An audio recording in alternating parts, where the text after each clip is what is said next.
Write a short note on wages under the Maternity Benefit Act 1961. The term wages is defined under Section 3N of the Maternity Benefit Act 1961. The definition is important because maternity benefits payable to a woman employee are calculated on the basis of her wages. According to Section 3N of the Maternity Benefit Act 1961, wages means all remuneration paid or payable in cash to a woman employee if the term of her contract of employment, whether express or implied, are fulfilled. Wages include cash allowance including dearness allowance, house rent allowance, incentive bonus, money value of concessional supply of food, grains and other articles. These amounts are considered part of wages for calculating maternity benefits.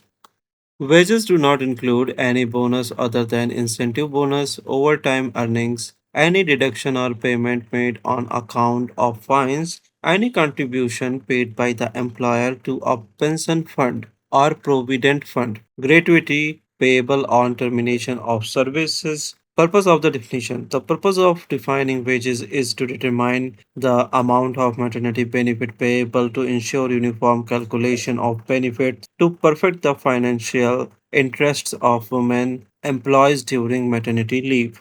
Illustration. Suppose a woman employee receives basic salary of 20,000, dearness allowance 3,000, house rent allowance 2,000, incentive bonus 1,000. These amounts will be included in wages. However, overtime payments, gratuity, and provident fund contribution will not be included for calculating maternity benefits. Conclusion. Thus, wages under Section 3N of the Maternity Benefit Act 1961 include remuneration, cash allowances, incentive bonuses, and concessional benefits, but exclude overtime earnings, gratuity, provident fund, contributions, and bonuses other than incentive bonus.